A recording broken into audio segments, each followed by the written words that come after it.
Os governadores gerais. Como nós já vimos na aula anterior, as capitanias hereditárias, que foi um processo passado de pai para filho, não resistiu, né? Não deu certo. Então, o governo de Portugal resolveu criar agora o governo geral. Esse governo geral foi instalado na Baía de Todos os Santos. Salvador foi fundada e passou a ser a principal capital do Brasil. Junto com o governador geral, trabalhava para o bom funcionamento da colônia o ouvidor-mor, que era responsável pela ordem e a justiça, o provedor-mor, responsável pelo dinheiro, e o capitão-mor, responsável pela guarda e defesa dos territórios.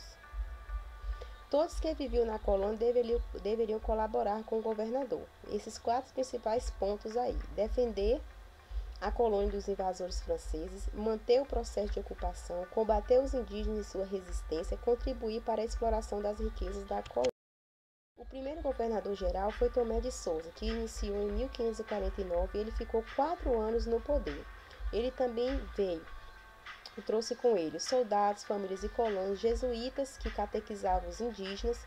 Foi também responsável pelas entradas, que eram expedições para capturar índios e procurava minérios. Também foi Tomé de Souza que influenciou a agricultura e a pecuária.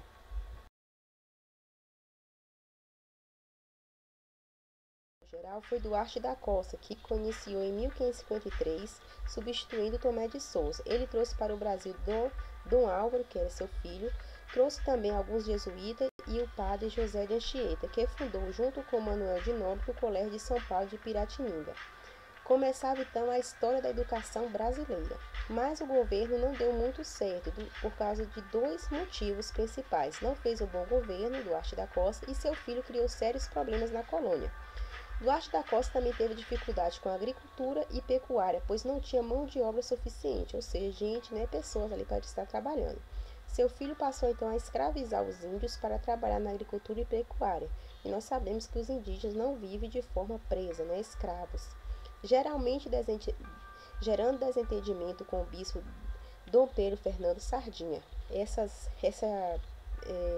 maneira como o filho fazia, o filho de Duarte da Costa fazia, gerava conflito com o bispo. Sobre Duarte da Costa, esse bispo que está ali, a fotinha dele aí, o bispo Pedro Fernando Sardinha, foi chamado a Portugal para explicar o que acontecia na colônia, mas o navio dele naufragou e todos foram devorados por indígenas antropófagos. Esses indígenas, gente, eles não eram carnívoros, como alguns povos são. Quando eles faziam isso, comiam essas pessoas, eles faziam como se fosse um ritual. Quando eles lutavam também, aí eles eles ganhando aquela luta, eles pegavam as pessoas que lutaram contra eles para comê-los. Então, assavam, cozinhavam e assim se alimentavam do corpo daquelas pessoas. Outro problema enfrentado por Duarte da Costa era a invasão dos franceses. Nós temos aqui o terceiro governador-geral, que foi Mendes Sá. Ele iniciou em 1558. Mendes Sá foi nomeado o terceiro governador-geral. Ele conseguiu resolver os problemas deixados por Duarte da Costa.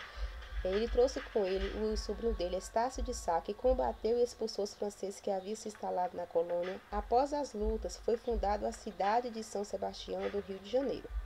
Durante esse governo, Portugal passou a enviar muitos degradados. Degradados eram criminosos, que eram prisioneiros de Portugal. Então, não poderiam ficar esses prisioneiros lá e enviavam para cá.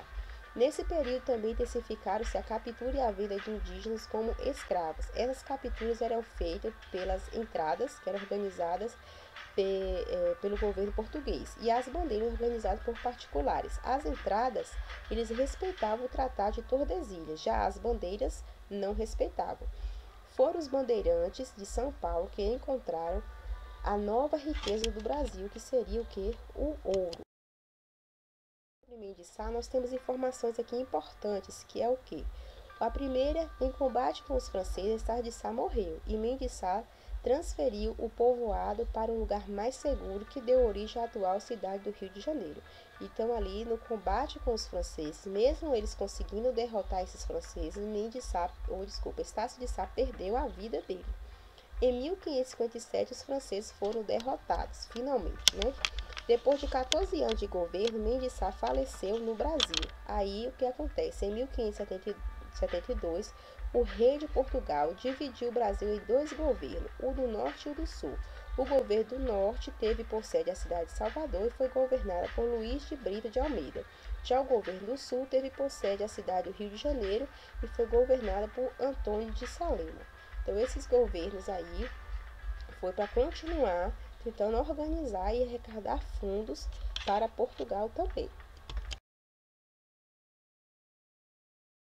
Então, nossa atividade está aí no livro de História, para o quarto ano, 42 e 43, e quinto ano, livro de História, 37 a 39. Atente-se ao nosso horário de auxílio, certo? Até às 5 horas, de quarta até sexta, hein?